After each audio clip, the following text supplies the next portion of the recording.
Бүгінгі байрам көрсетуіміздің және бір мейманы бар. Ол халқымызға кеңінен танылып кетірген жас талант иесі. Бірнеше таңлаулардың жеңімпазы, Қарақалпақ мемлекеттік университетінің студенті Саламат Жырау Аяпов. Саламат, студиямызға қош келіпсіз. Саламат, міне сіз туралы жүдә бір жақсы жаңалық естік. Байрам қарсаңында Саламат Жырау Түркменстанда, Ашқабат қаласында өткерілген жүдә әжайып таңлауда, бақсы жыраулар таңлауында жеңімпаз болып келіпті дейді. Құтлықлаймыз. Осы аваза таңлау хақында, таңлау тәсірлері хақында тамаша көйлерімізбен бөліссеңіз. Әуелемар, ассалаумалейкум. Сол кеше август айының 10-14 сәнелерінде Түркменстан Республикасы Ашқабат һәм Түркменбашы облыстарында, районларында болып,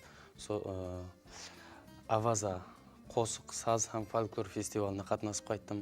Бұнда біздер Қарақалпақстан делегациясынан делегациямыздың басшысы Абадан апа Сапарова болады. Одан кейін Тақияташ электростанциясы жанындағы шұғыла энергия ансамблі басшысы Гүлсара апа Жолдыбекова менен бірге қатынасып қайттық. Біздер енді Қарақалпақстаннан екі номер болып шықтық. Біреуі жеке мен өзім жыраушылық бойынша дастанлардан, халықнамалардан, насихатлардан, терме толғаулардан айттым. Ал кейін шұғыла энергия ансамблі өзінің сұлу халқымыздың аяқ ойынларыменен, милли қосықларыменен, киімлеріменен шығып, бір басқа жақтан келгендерді таң қалдыра алдық деп ойлаймын. Саламат, міне әрбір өнер иесі тума талант есептелінеді. Себебі сол өнерге ол туылғаннан басылап бейімдескен қанында бар деп айтылады да, былайынша айтқанда біздің халқымызда. Сіз де қай жерденсіз һәм ата-бабаларыңыз хақында естісек? Мен өзім жыраулар мәканы болған, ұлы инсанлар шыққан Қоңырат елатынан, Бесқалаң бірі Қоңырат елатынан боламын. Біздің Қоңыраттан көп талант иелері шыққан. Айымқан Чамратова апаларымыз, көптеген шайырларымыз шыққан, Әжнияз шайырымыз шыққан. Сіздің енді жыраулық жолы дым Қоңыратта жоғарда дәрежеде рауыжланған өз дәуірінде. Мен өзім районымда білемен, халыққа танылмаған болса да көп жырауларымыз бар екен білемен. Себебі өзім көзіммен көрген жырауларым болды. Сондықтан енді мен өзім ата-бабамда жырау болған, я бақсы болған инсан болмаған, бірақ бір районымыздағы бір нелер шығар. Тәсір еткен шығар. Ауласларыңыздың таланты. Алла тағала берген талант шығар бәрі. Саламат, міне жассыз еле. Жүдә қызығушаң болады, жасылар әр нәрсеге қызығады. Біздің эстрадамыз жүдә жақсы рауажланып жатырыпты. Соңғы уақытларда қобызды қойып эстрадаға қызығып кетпейсіз бе? Ауазыңыз да бар, жүдә жағымлы. Енді о жағын турсы ойлап көрмедім, бірақ қобызға деген қызығушылығым менімше бәрінен үстем. Эстрадаға көз қарасыңыз? Эстрадаға көз қарасым жақсы, эстрада қосықларын өзім жақсы тыңлаймын, халықнамаларын жақсы тыңлаймын. Бірақ енді профессионал дәрежеде атқара алмасам, үйде сондай бір өзіміздің бір үй жұмысларын неғылғанда атқарып жүрумен. Бірақ қобыздағы дәсталарым халыққа бір айтатұғын терме толғау нәсиетлер бар, ата-бабамызда айтылып келген. Соларға қызығушылығым һәм оның еледа айтылмағандарын халыққа жеткізу, о жағынан сәл һәммесінен үстемлеу. Саламат, міне бізді дөретуші инсанлар, журналистлер, қосықшылар, басқа кәсіптегі инсанларға хәуескеріміз, хәуес етеміз. Мысалы, олар біздердің қалемімізге, сіздің қобызыңызға, жыраушылық өнеріңізге хәуес етіп қараған менен, сізде барқұла бұл өнермен шекленіп қалмастан, қандай да бір кәсіплерге хәуес ететін шығарсыз. Бәлкім мен жырау болмағанда сол кәсіпті елеген болар едім деп. Мен өзім қобыздан тысқары тағы бір ілімге қызығамын. Ілім бұрынғы ата-бабаларымыздың мынандай көбінесе миллилігіміз болады, дәсталарымыз, тағы басқа да бір қосықларымыз, соларды бір басқа кітапқа түспеген затларды ізлеуге әрекет етемен. Сонда қызығаман өзім. Бос кезімде барып, сонда ілімпазлармен кіттай бір сәубетлер қорып, солардан бір білмеген затларымды алауға қызығаман. Одан тысқары ұшушылыққа да қызығаман. Енді бұл бұлайынша қызығушылық бірақ сонда да бір сол бір қызығушылығым бар. Демек, жыраушылық пенен ұшушылықтың қандай да бір байланысы бар. Бәлкі атқарып отырғаныңызда паруаз етіп жүргенде сезетін шығарсыз. Бәлкім енді дұрыс о жағынан паруаз етемін, себебі сол айтып отырғанда соның дастан айтып отырсақ, дастанның ішіне сол дәрежеде кіреміз. Сол кезде меніңше бұл паруаз. Себебі сол халықтың алдында тек адамларға қарап айта бермейміз, я болмаса тек қобызды дұрыс етіп жатырмыз ба деп айта бермейміз. Сол дастандағы ішінде жүргенімізден кейін меніңше ұшып жүреміз. Саламат, міне, жүдә сіздің табысларыңызды көріп қуанамыз. Осы ғаризсіздік жылдарында туылғансыз, осы жылдарда туылып, ilhamlanып өскенсіз, шет елдерге шыққансыз, талай мәрте қобызыңызбенен, қобызыңыз жолдасыңыз болып жүрген барқылы. Осындай уақытларда сол шет елдерде жүріп, туған жерді сағынған шығарсыз. Келешек хақында қандай ойлайсыз? Енді сол елімізден, сол пайтақтымыздан кіттай шықсақ әлбетте сағынамыз, себебі сол халқымыздың осындай бір инсанилығы, миллилігі еш уақытта біздер сыртқа шығара алмайды.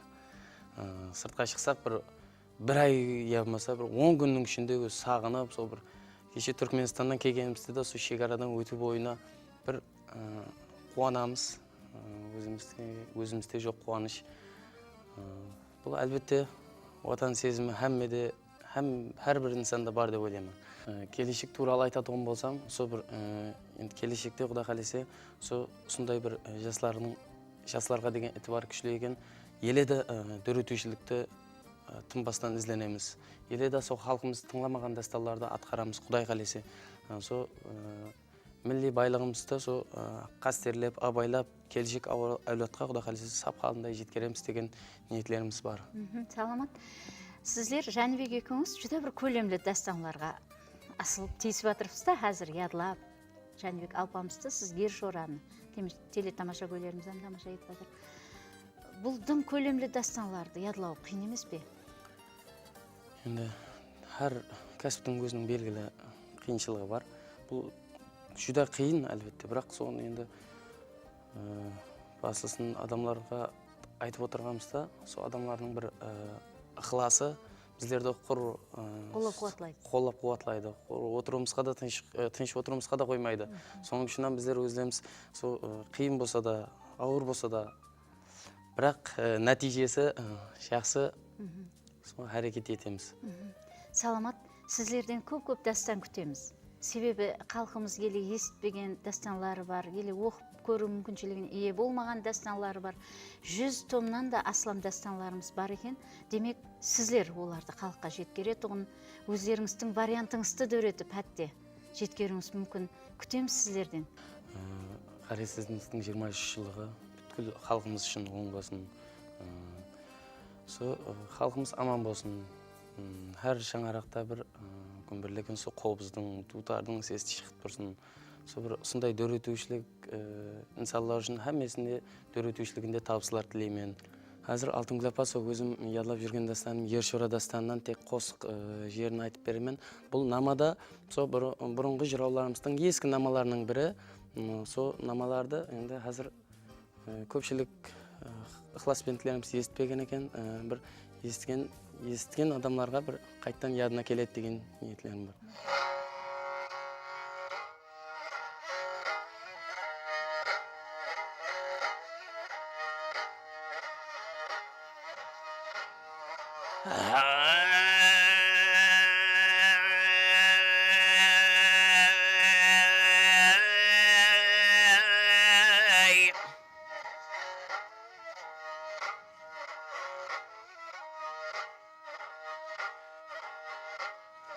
Патшадан келген қаршыға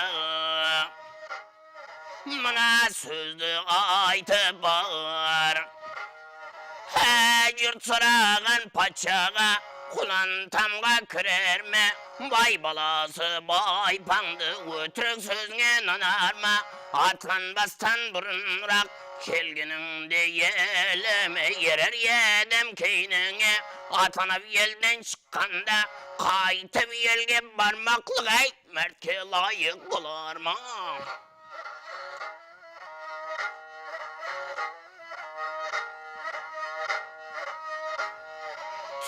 бауырдағы қаршыға, дәркар болды патшаға.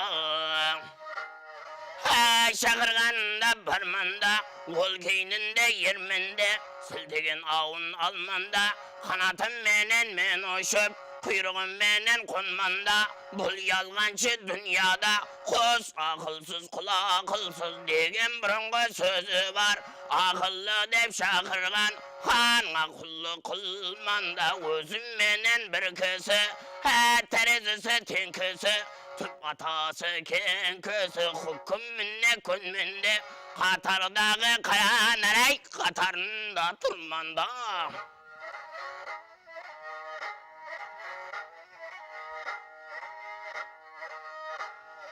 Айтып баршы патшаға, мына сөзді қаршыға.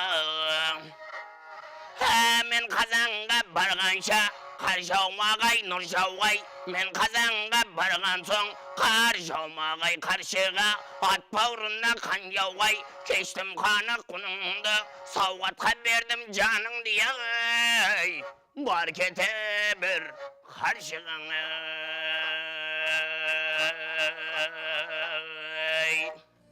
Рахмет, саламат, сау болың, ауазыңыз бәлент болсын.